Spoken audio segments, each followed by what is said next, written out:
नामावली का जब गान करते हैं तो शिल्पिल्ले बाई का स्मरण आता है उसमें। सुत बिस दियो पूज शिल्पिल्ले भक्ति रशीली पाई। देखो कितना विश्वास होता है भक्त को, कैसा वो श्रद्धावान होता है। एक राजकुमारी और दूसरी एक जमींदार की पुत्री, दोनों को मित्रता थी। एक दिन राजा के यहां भगवत प्रेमी महात्मा आए।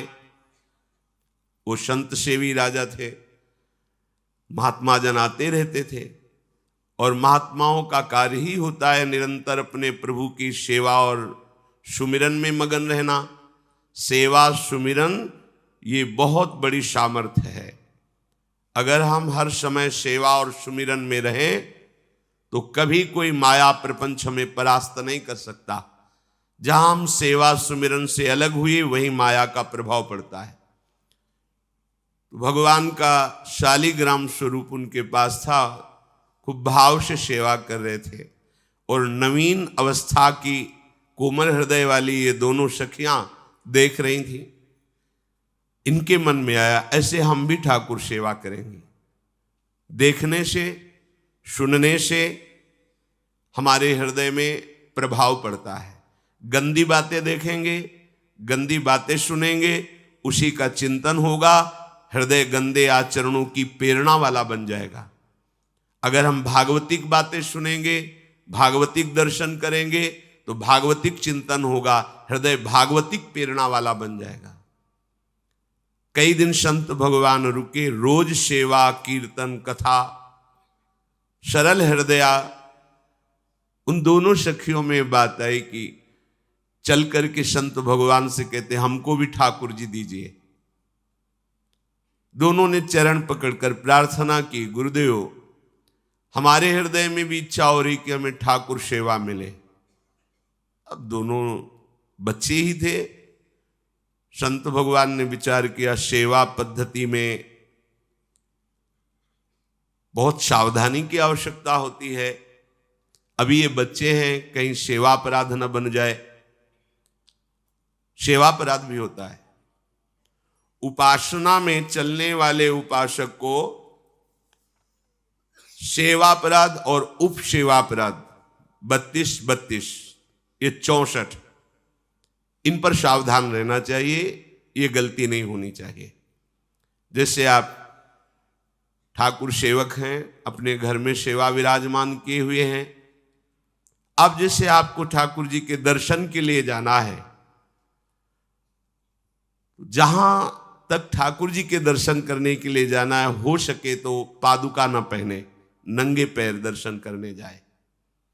यदि आप में ऐसी सामर्थ्य नहीं है किसी कारण से, तो सीढ़ियों में पादुका नहीं पहनना चाहिए। जहां से मंदिर की सीढ़ियां हैं, पादुका उतार कर माथा रखकर सीढ़ी में फिर चढ़ना चाहिए। खड़ाओं या पादुका पहन करके श्री विग्रह के दर्शन करने के लिए जाने में फिर अपराध लगता है। अरे अपने मालिक के दर्शन करने जा रहे हैं, स्वामी के दर्शन करने जा रहे हैं, प्रभु के दर्शन करने जा रहे हैं, तो अपनी कुटिया से और मंदिर तक नंगे पैर जाना चाहिए। ये भावना रखनी चाहिए। भरत जी जा रहे हैं प्रभु के दर्शन करने के लिए, अयोध्या से पैदल ही चले थे, तो सुकुमार चरणारविंद तो बड़े बड़े फफोके छाले पड़ गए थे। वशिष्ठ जी ने देखा, सबने मिलकर भरत जी से कहा पालकी पे बैठ जाइए। तो उन्होंने कहा हाँ, मेरे प्रभु यहाँ नंगे पैर चले हैं और मैं पालकी पे बैठ जाऊं?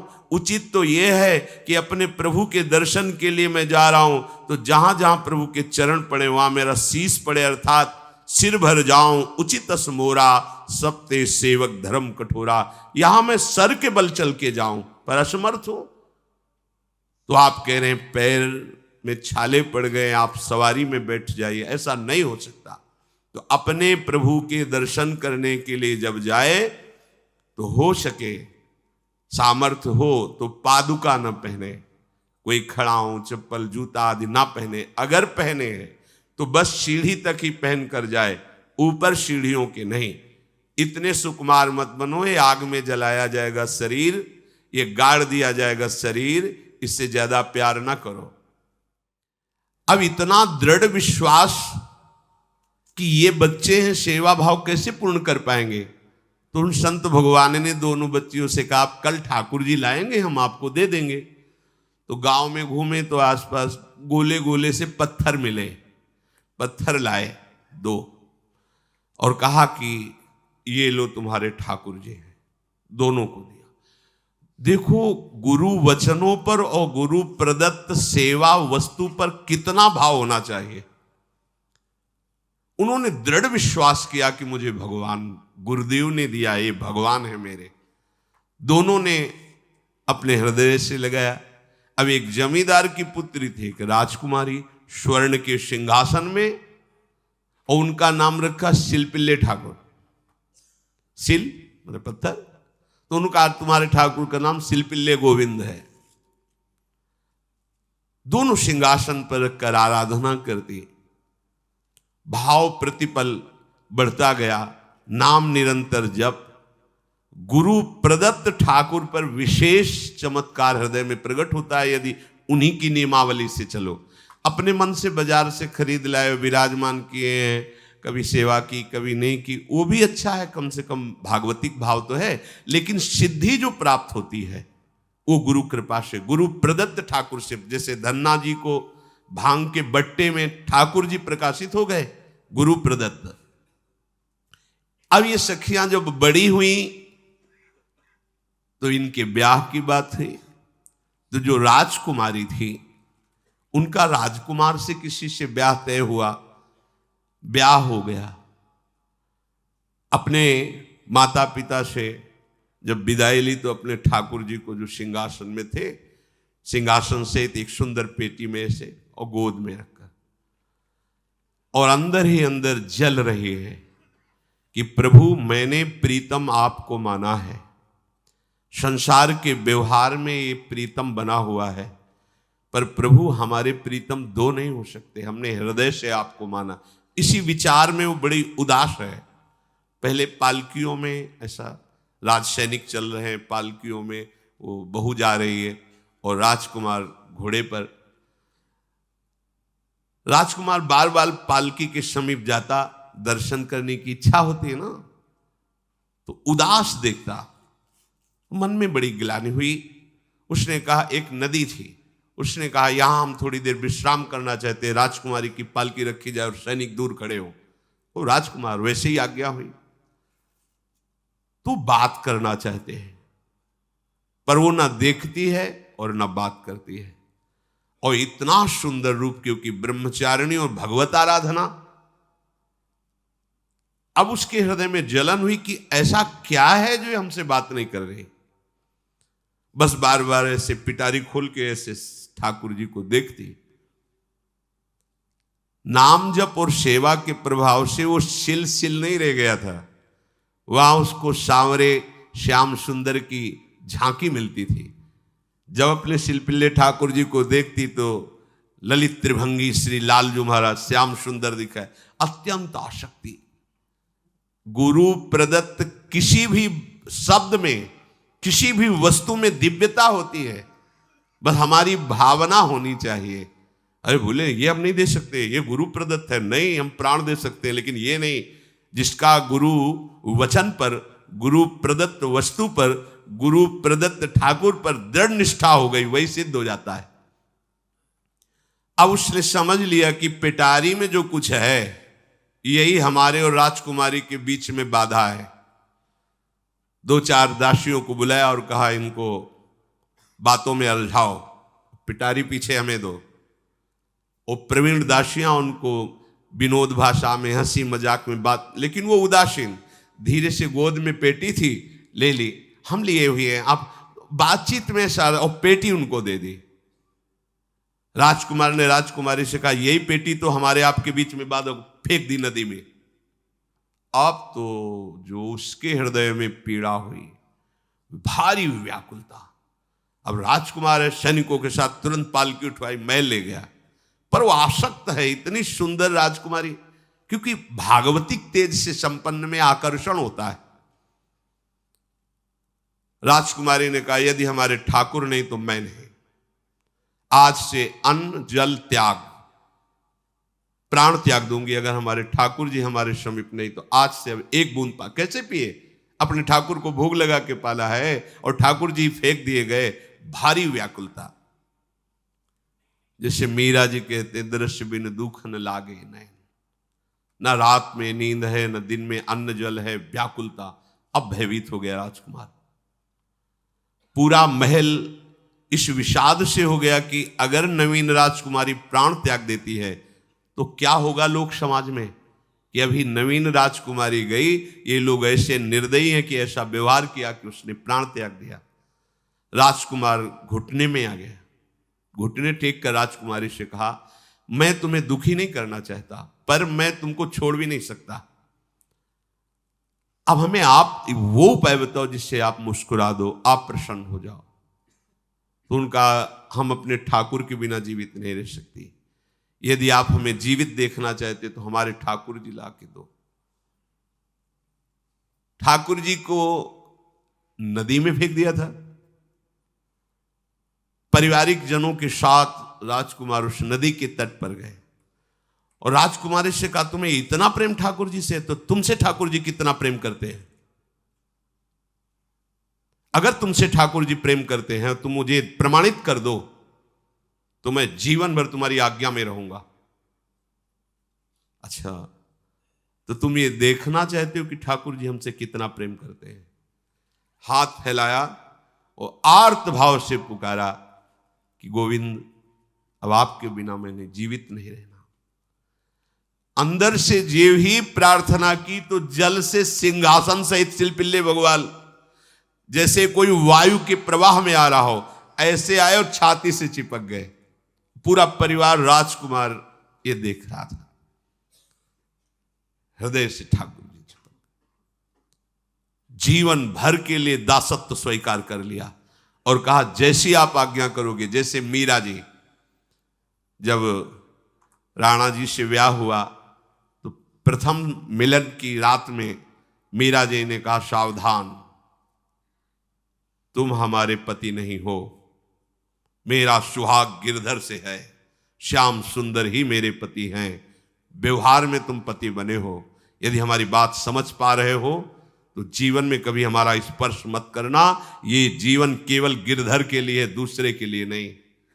उतर गए शैया से और जैसे सेवक होता है, बोले, अहो भाग्य, मुझे ये सौभाग्य मिला कि इतनी महाभाग्यवती की सेवा करने का। एकांत में मैं सदैव तुम्हारे शिष्य की तरह बर्ताव करूंगा, पर समाज में तुम्हें बहू की तरह बर्ताव करना होगा, नहीं तो लोग जीने नहीं देंगे। समाज में पत्नी की तरह और एकांत में गुरु शिष्य के। तुम हमारी गुरु होगी और हमसे ऐसा ही बर्ताव राणा ने जी, ऐसा ही उस राजकुमार ने दी। हमारी भागवतिक निष्ठा ऐसी होनी चाहिए कि जो गुरु जी ने मंत्र दिया है, जो गुरु जी ने उपासना दी है, उसमें दृढ़ विश्वास होना चाहिए। हमारे अंदर किंचन मात्र फिसलाव नहीं होना चाहिए। और आ गए जो महामहिम सूत्र है, जब तक हमारा मन प्रभु में समर्पित ना हो जाए तब तक पाप होने की संभावना होती है। बड़े बड़ों से चूक हो जाती है। इसमें यह नहीं कहा जा सकता कि हम इतने वर्ष से साधन में लगे, हमसे चूक नहीं होगी, ये तो भूल जाना। बड़े बड़ों से चूक करवा देना माया का कार्य होता है, पर जिनका मन प्रभु को समर्पित हो गया है उनसे चूक नहीं हो सकती। इसलिए जो अगला सूत्र वर्णन किया कि जितने भी पापाचरण होते हैं वो सब मेरे से होते हैं, ऐसा उपासक दृढ़ निश्चय करे।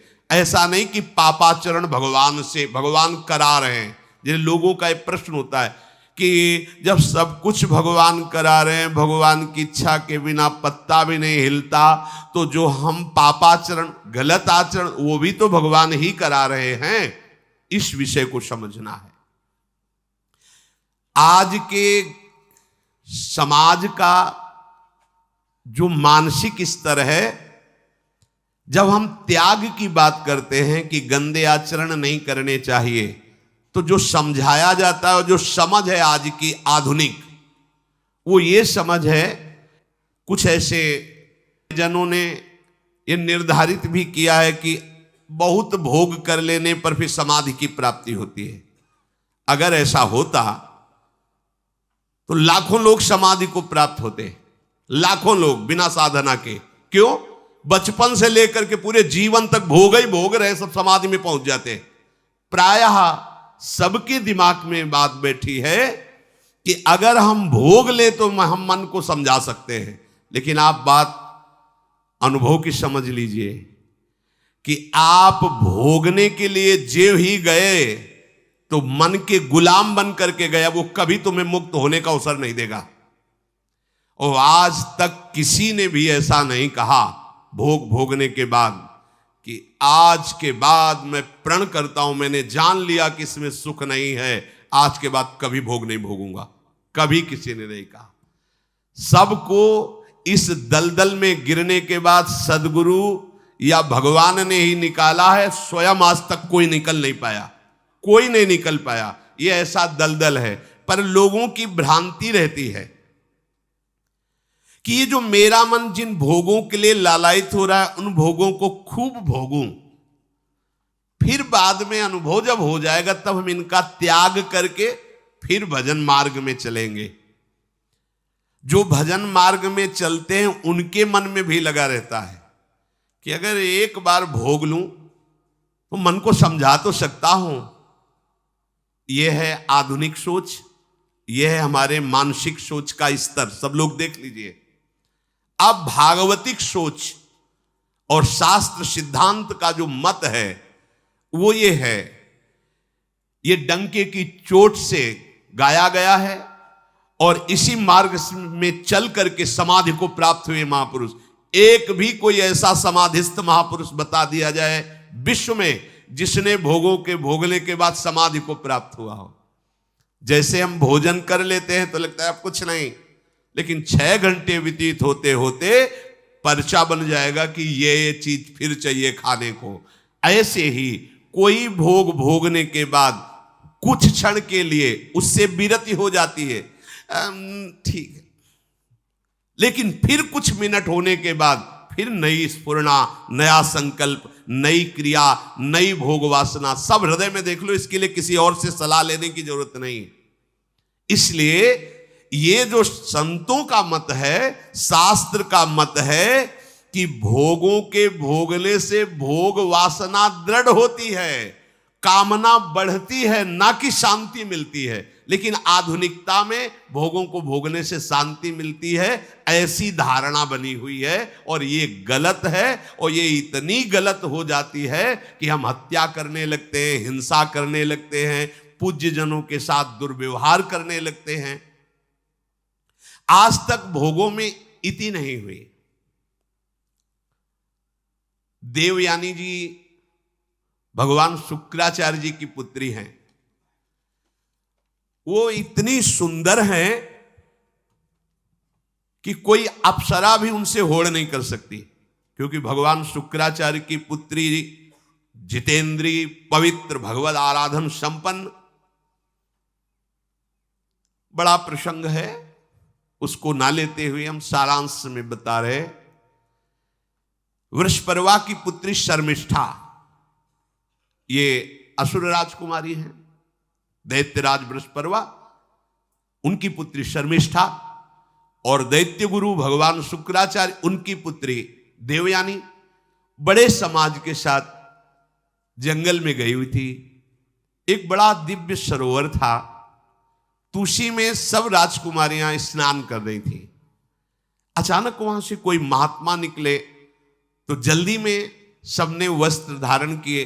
तो शर्मिष्ठा के वस्त्र देवयानी ने और देवयानी के वस्त्र शर्मिष्ठा, वो महात्मा निकल गए। वहां कोई उनको टिकना तो था नहीं। देवयानी ने देखा कि मेरे पवित्र वस्त्र, देवयानी ने वस्त्र धारण नहीं किया शर्मिष्ठा के। जब वो महात्मा चले तो देखा कि हमारे वस्त्र ये राजपुत्री शर्मिष्ठा धारण किए। तो उनका, तुझे पता है मेरे वस्त्रों को स्पर्श करने का भी तेरे को अधिकार नहीं, तूने धारण कैसे कर लिया? तो उनका, ज्यादा मत बोल, इतना गुमान करके मत बोल। जैसे सब सेवक पलते हैं मेरे महाराज से, ऐसे तेरा पिता और तू भी मेरे महाराज के द्वारा ही पोषित है, क्योंकि वो तो राजा है, सारी सेवाएं वही देते हैं। ऐसा नहीं बोलना चाहिए, क्योंकि गुरु पुत्री है, आचार्य पुत्री है और सम्माननीय है, पर ऐसा वो बोल गई शर्मिष्ठा। देवयानी ने कहा तुझे पता है अगर मेरे पिता की दृष्टि बदल जाए तो 2 मिनट में देवता तेरे पिता सहित संपूर्ण राज्य को नष्ट कर देंगे। मेरे पिताजी के भय से ही देवता आक्रमण नहीं कर। शुक्राचार्य मंत्रवेत्ता है। ज्यादा बात बढ़ गई तो राजकुमारी का शासन चलता है। उसने कहा इस गुरुपुत्री को उठाकर कुएं में डाल दिया जाए, और उस समय वस्त्र धारण नहीं की हुई थी, उनको उसी स्थिति में डाल दिया गया और वो चली गई। उसी समय शिकार खेलने के लिए महाराज ययाति चक्रवर्ती सम्राट तो आवाज सुनी। सैनिकों ने बताया कि कोई देवपुत्री है, दिव्य तेज प्रकाशित हो रहा है उनके शरीर से, और दूर से देखा है ऐसा लग रहा है कि शायद वो वस्त्रहीन भी हैं। उन्होंने कहा तुम लोग दूर जाओ, और स्वयं महाराज ययाति गए और उनको तो जब हाथ पकड़ के निकाला और अपने वस्त्र से उनको आवेष्टित किया तो उन्होंने कहा कि हमारी आर्य मर्यादा है, एक बार आपने हमारे शरीर को देख लिया और हमारे हाथ को पकड़ लिया, अब आप हमारे जीवन भर के लिए पति स्वरूप हैं, स्वीकार कीजिए। तो उन्होंने कहा कि देवपुत्री मैं तो आपका परिचय भी नहीं जानता हूं, आप कौन हैं? तो उन्होंने कहा भगवान शुक्राचार्य की पुत्री देवयानी। घुटने पे हो गए तत्काल। उन्होंने कहा इतने बड़े महापुरुष की पुत्री के साथ मैं ब्याह कर सकूं, मेरी सामर्थ्य नहीं, क्योंकि मैं क्षत्रिय कुल में प्रकट हुआ राज परिवार से हूं, और वो तो देवताओं के द्वारा भी वंदनीय है शुक्राचार्य जी। तो उनका आप निश्चिंत रहो, ये विषय मैं संभालूंगी, पर आप मेरे पति हैं, ये स्वीकार कीजिए। बोले यदि शुक्राचार्य जी इस पर राजी हैं तो हम ये बात स्वीकार करते हैं। शुक्राचार्य जी विलंब होने के कारण व्याकुल ही थे। देवयानी जी ययाति जी को लेके गई। बड़ा प्रसंग है, पर उन्होंने कहा जब आप राजी हैं तो हम राजी हैं। शुक्राचार्य जी राजी हुए और वृषपर्वा को सूचना दिया कि मैं तुम्हारे राज्य को त्याग कर जा रहा हूं। वो तो तत्काल आकर चरणों में गिरे, महाराज आपके बिना मेरा अस्तित्व क्या है, आप कैसे राजी हो सकते हो? बोले मेरी पुत्री को दिगंबर करके कुएं में डाल दिया गया, मैं इस अपराध से बिल्कुल तुम्हें माफ नहीं कर सकता। बोले कोई उपाय? तो बोले देवयानी बोले। तो देवयानी ने कहा तुम्हारी पुत्री हमारी दासी होकर चले तो मैं तुम्हें क्षमा कर दूंगी। बोले बिल्कुल ठीक, तथास्तु। पूरे राज्य की रक्षा के लिए राजकुमारी शर्मिष्ठा को देवयानी की दासी भाव में अब महाराज ययाति के महल पे पहुंचे। देवयानी ने कहा कि ये जो दासी भाव में आई हुई हैं ये सर्वांग सुंदरी हैं, और आपका कभी मन उधर चलना भी नहीं चाहिए, अगर चलेगा तो आप हमारे दंड के पात्र बन जाएंगे। स्वीकार कर लिया और बहुत दूर उनके लिए महल का निर्माण करवाया और वो सेवा में आती रही। कुछ समय के बाद जब देवयानी जी के पुत्र हुए तो वन विहार के लिए अपने पुत्रों को लेकर चली, तो उधर शर्मिष्ठा के 2 पुत्र हो चुके थे, इनको पता भी नहीं था, और वो दौड़ कर आए, ययाति को पिताश्री कह करके आलिंगन किया। छोटे छोटे बच्चे। देवयानी ने कहा कि हमने कहा था तुम्हें देखना भी नहीं है, और ये किसके पुत्र हैं? शर्मिष्ठा मुस्कुरा रही थी। देवयानी ने कहा अब तुम्हें दंड देंगी ही देंगी, और चली गई भगवान शुक्राचार्य जी के पास। ययाति भयभीत होकर के गए और शुक्राचार्य से प्रार्थना करे क्षमा कीजिए मुझसे गलती हो गई। और शर्मिष्ठा से ऐसे नहीं मिले। शर्मिष्ठा ने कहा था कि आप जानते हैं कि मैं दासी नहीं हूं, मैं राजकुमारी हूं, ईर्ष्यावश दासी बना करके लाई गई हूं, और मेरी सखी के पति हो इसलिए आप मेरे भी पति हो, मेरा अधिकार है आपसे संतान उत्पन्न करने का, शास्त्रीय सिद्धांत है।